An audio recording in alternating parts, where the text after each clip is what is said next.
Assalamualaikum warahmatullahi wabarakatuh. Asyhadu an la ilaha illallah wahdahu la syarikalah wa asyhadu anna Muhammadan abduhu wa rasuluh. Amma ba'd.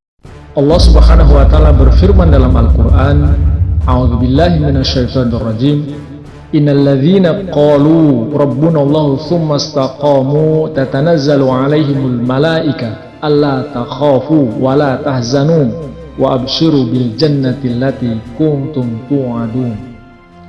Sesungguhnya orang-orang yang berkata, Tuhan kami Allah, kemudian mereka istiqomah, turun kepada mereka malaikat-malaikat. Janganlah kamu takut dan jangan pula bersedih, dan berilah kabar suka tentang surga yang telah dijanjikan kepadamu. Quran Surah Fussilat ayat 31. Jadi apa itu ilham? Ilham bukanlah suatu pemikiran dan gagasan yang timbul di dalam kalbu seperti ketika seorang penyair sedang berusaha membuat syair. Sesudah ia menyelesaikan bait pertama, ia berpikir untuk bait berikutnya, maka lahirlah bait syair kedua di dalam hatinya. Jadi yang timbul di dalam hati serupa itu bukanlah ilham, melainkan suatu hasil renungan dan pemikiran yang sejalan dengan hukum kudrat Allah Ta'ala.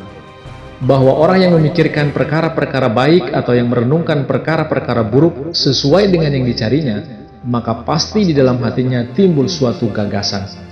Sehingga kalau apa saja yang tercetus di dalam hati disebut ilham, maka seorang penyair yang kurang ajar yang memusuhi kebenaran serta memusuhi orang-orang yang benar dan senantiasa mengangkat pena untuk melawan kebenaran serta sudah biasa berdusta, akan dapat pula disebut sebagai orang yang menerima ilham.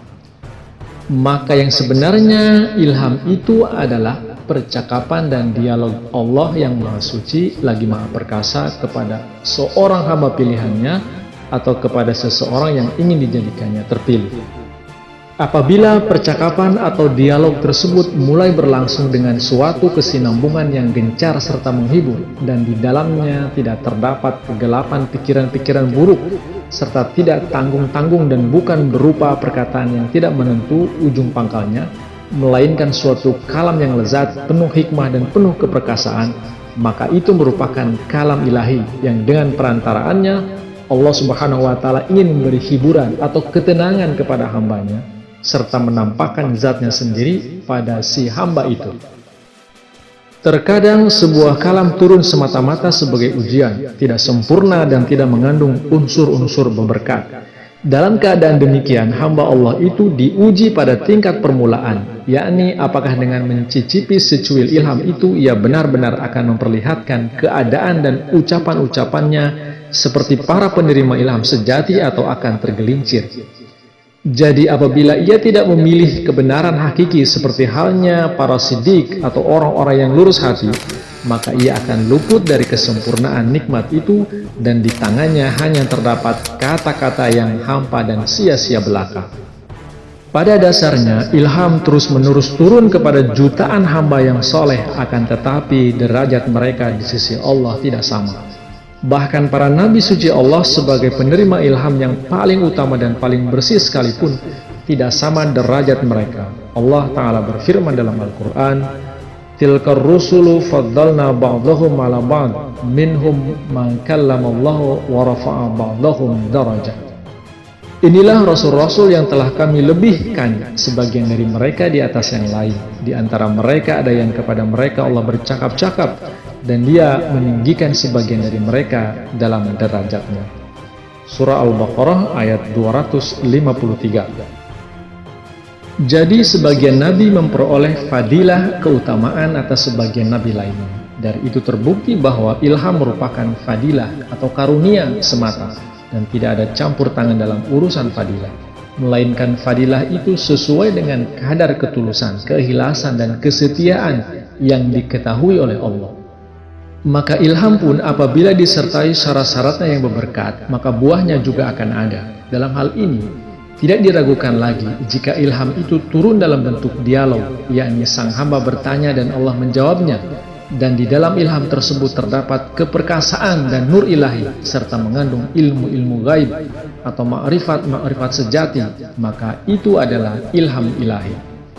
Di dalam ilham ilahi adalah mutlak bahwa seperti halnya seorang sahabat yang bertemu dengan sahabatnya lalu bercakap-cakap, maka demikian pula lah keadaannya percakapan yang berlangsung antara Allah dan hambanya.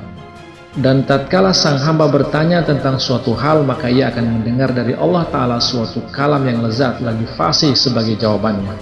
Dan di situ sedikit pun tidak ada campur tangan nafsu, pemikiran, dan renungan sang hamba itu. Jadi itulah kalam ilahi, dan hamba yang demikian itu memperoleh kehormatan di sisi Allah. Akan tetapi derajat ini yang di dalamnya ilham merupakan suatu hadiah, dan Allah menjalin suatu hubungan ilham yang hidup dan suci dengan hambanya, serta berlangsung dengan bersih dan suci, tidak akan diraih oleh siapapun kecuali mereka yang maju dalam keimanan, keikhlasan, dan amal-amal soleh, serta dalam hal-hal tertentu yang bisa dijelaskan hanya oleh orang yang mengalaminya. Di dalam Islam, orang-orang yang memiliki martabat dan derajat tersebut senantiasa ada, dan hanya di dalam Islam sajalah Allah Subhanahu wa Ta'ala mendekati sang hamba dan bercakap-cakap dengannya. Allah berbicara di dalam dirinya, dan di dalam hatinya Allah Subhanahu wa Ta'ala mendirikan singgasananya.